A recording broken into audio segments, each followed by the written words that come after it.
kami membawa anda mendalami sukan squash bersama atlet kelahiran Bumi Kenyalang yang kian menempa nama di pentas dunia. Juga Ken Badminton Negara membawa pulang buah tangan untuk rakyat Malaysia dari Olimpik Paris 2024. Faisal Halim comeback beri kejutan untuk peminat bola sepak tanah air. Saya Aida Mulyono dan ini Sukan TVS.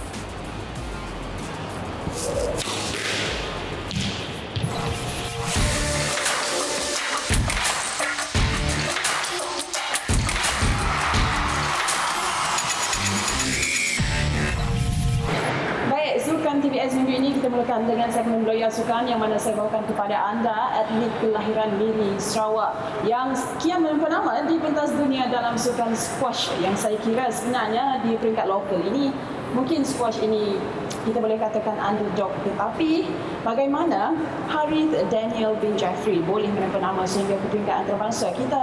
Sebentar saja lagi kita akan tanyakan kepada beliau apa yang membuatkan beliau ingin serius dalam sukan squash ini.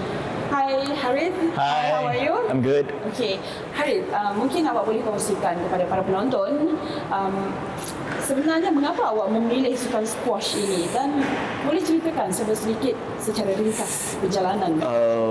Actually, like last time when I'm 9 years old, I have to choose like a co-curriculum sports. Okay. And most of those sports are like outdoors. And I hate like outdoors activities. I hate like getting dark. Okay. So there's only one choice, which is squash. Okay. So I picked up squash and I feel like, oh, it's fun. And then a coach observed me and then he said like, he told my parents that I have potential for it. So then I asked my parents like, should I go serious for it and then should I take it serious? And my parents agreed to it, so I was like, okay, let's go for it. And like from there where I started my career as a squash player. Dari usia 9 tahun, sejak usia berapa tahun pula Harith mengambil sukan ini sebagai satu perkara yang serius? Sejak 10 tahun. I go for my first tournament, which is in KL. I didn't like go with any expectations, so like I go there as a unseeded player, and from there I made it to my first semi-final in my first tournament. So from there, then my mom is like, "Oh, you did a great job and everything. So like you should go for more tournaments." And my coach also said like, "Jadi, you should try to go for more tournaments." And I was like, "Oh, okay, come, let's go." Yeah.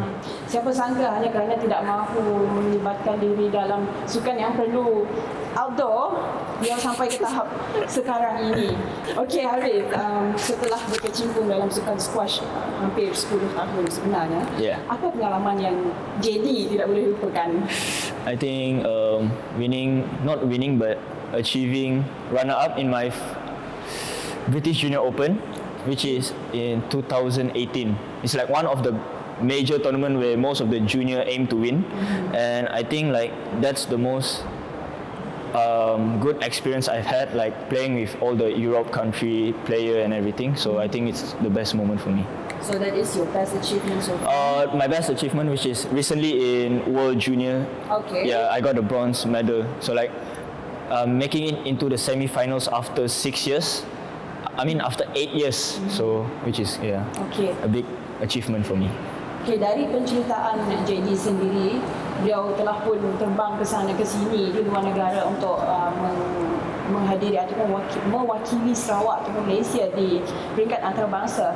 Dan untuk semua ini saya dimaklumkan bahawa JD juga akan mengambil bahagian. Yes.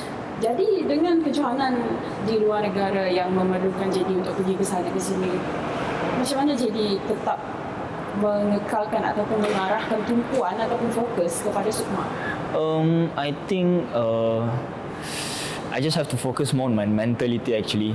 So like this SUKMA, I think my squash is already there, so it's all about mentality. But then there's a bit of changes because I'm playing doubles for SUKMA. Oh, okay. Yeah, so like maybe like this, like I have like, to be exact, 8 to 9 days to train.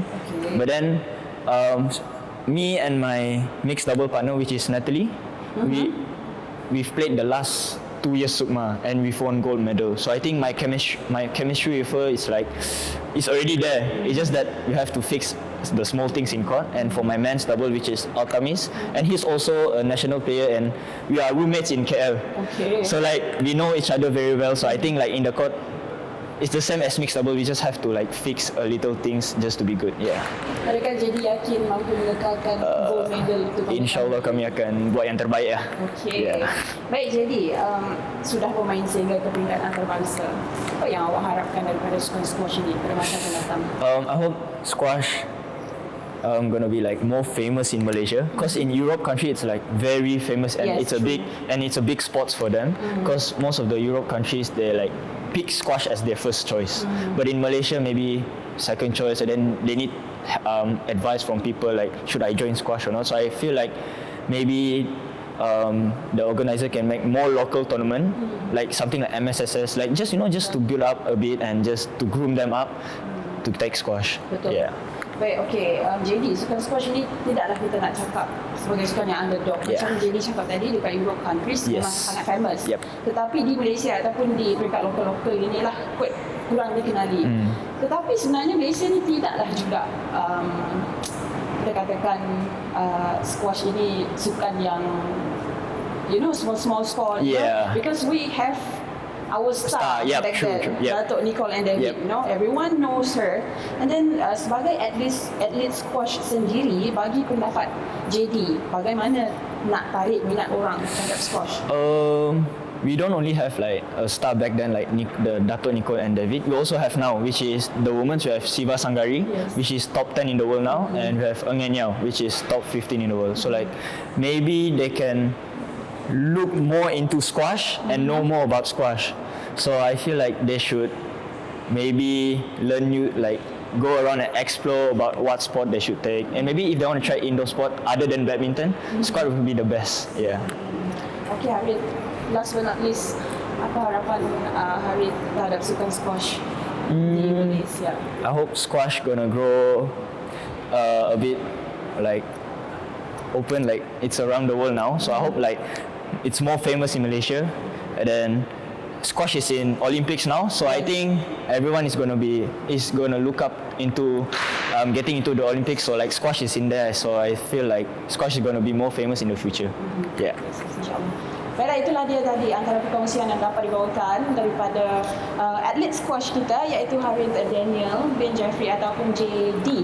Dan kita akan berehat sebentar, kembali selepas ini dengan tips teknik squash bersama JD juga, dan juga kita akan belajar sedikit sebanyak mengenai kiraan markah squash. Pasti ramai yang nak tahu.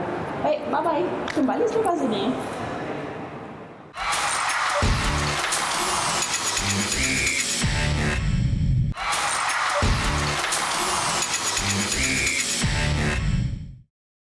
Kem badminton negara menutup tirai Olimpik Paris 2024 dengan membawa pulang 2 pingat gangsa menerusi kemenangan perseorangan lelaki negara Li Zijia dan pasangan beregu lelaki negara Aaron Chia Soh Woo-yik. Zijia menewaskan pemain India Lakshya Sen 13-21, 21-16, 21-11 pada penentuan gangsa.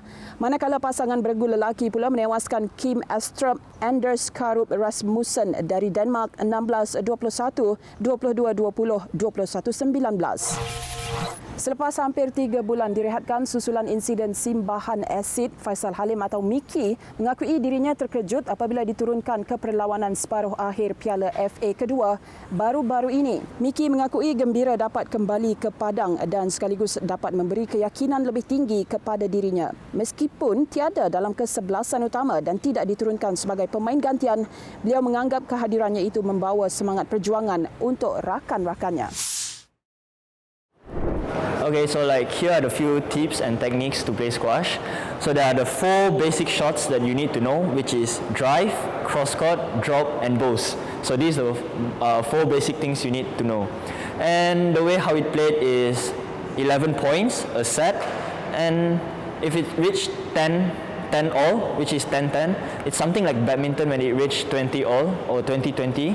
You have to like play another extra 2 points, like so to win like 22-20, but for squash you have to win 12-10. And for badminton the maximum point is 30 points, but for squash I don't think there's a maximum point for it at the moment. So we play best of 5 for every game we play. So like best of 5, which is winning 3 sets. So like let's say we win the first set and we lose the second, and we win the third and we lose the fourth. So the last set is the decided for us to win or to lose. So that's the way of how we play squash. So like we have 3 lines. So like this is the tin. We call it as a tin. So if we hit below that tin, we lose a point. And then the middle line is for us like to serve. So if we serve below the middle line, we lose a point. Our serve doesn't count as a point. And if we need to serve above the middle line only. So like the line on the last one, it's out. We call it as out line. And if we like hit the ball above the line, so we lose the point. And so most of the players will hit like in the middle and below the service line.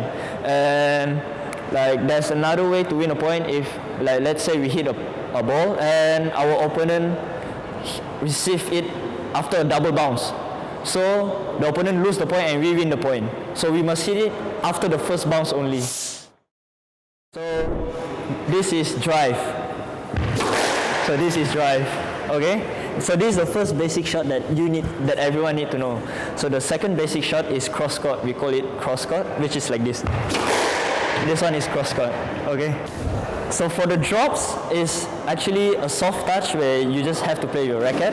So it's a very soft. So it's going to be like this. So these are drops. And for the bows, you have to hit the side wall at the side first, and the ball will hit the front wall. So it's basically like this. So that's a bows. Yeah.